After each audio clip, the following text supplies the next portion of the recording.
I'd start by speaking about our service members as well. Make sure you can hear me. I'd start by speaking about our fallen service members as well. Representative Zinke and myself, we were discussing this. Literally heartbreaking to us, and I mean that. It's something that can bring us to tears as we think about TAPS and we think about that crack of a 21 gun salute, and you think about seeing our friends, spouses, families handed flags. You know, when you think about those things, it literally it brings you to tears when you think about old friends. And we have families that are about to go through that. It's a very serious thing for our country. But what our reflection is also about that is that we can't even count the number of friends that we have buried because of the hand of Iran. Year after year, there's an estimate that 1 in 6 service members that were killed from roughly 2003 to 13, 14, that window, killed by the hand of Iran. Those were our friends. And finally, and that's why the thanks goes to President Trump, finally, we have a commander-in-chief that's willing to say that that comes to an end. We're no longer going to face this imminent threat year after year after year.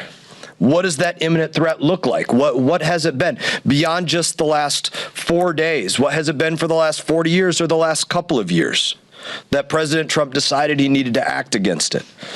Almost every member of Congress has voted to say that Iran is the largest state sponsor of terror because they're an imminent threat. Almost unanimous votes condemning their continuous support for proxies that are attacking America, our people, our merchant marine fleets, our Navy vessels. Almost unanimous votes condemning that. Almost unanimous votes calling their nuclear program a massive threat to the United States of America. Almost unanimous votes designating the Iran Revolutionary Guard as a terrorist organization.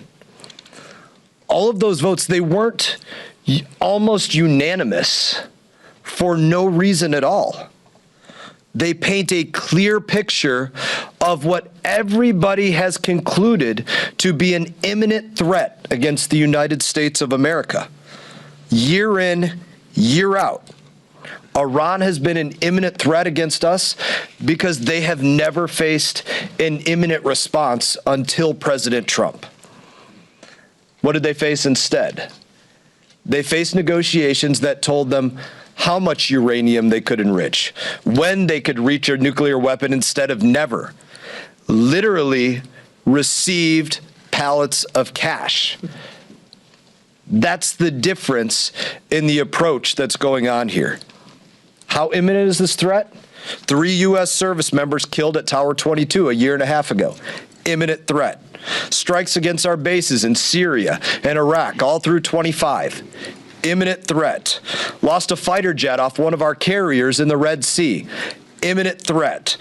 All the countless merchant marine vessels that were continually having drones fired at them while being protected by American ships. Imminent threat. And the list goes on and on of the ways that they were constantly attacking us. They wanted to fight every single day. They were looking for the opportunity to have it.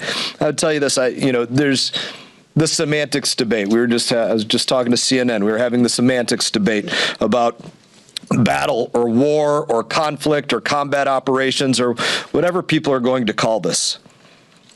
I spent years in war. None of us want it. None of us want to see our service members put in harm's way. None of us want to see our service members killed.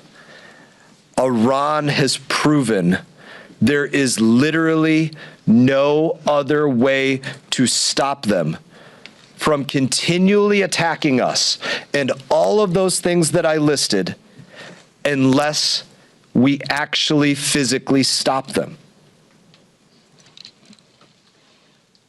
I don't think this fits the narrative of my Democrat colleagues, but it has to be said because it's the continual question.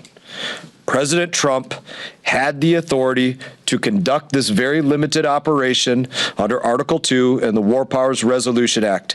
He's working to get the job done. The limited scope of the operation, destroy every single piece of Iranian military hardware that has been used to reach out and touch the United States of America, our forces in the region, and our allies, or that could be used. Why? Because they have proven that they are an imminent threat, and they will use it every single chance that they get. And finally, we have a president that says that comes to an end. No longer. I thank him for his dedication to this mission, and I thank him for the first time, although this is not the purpose of the mission set, for the first time in my lifetime, except for the killing of Qasem Soleimani, the deaths of all my brothers and sisters in arms that I mentioned, the aforementioned, are finally being avenged, and I thank God for that.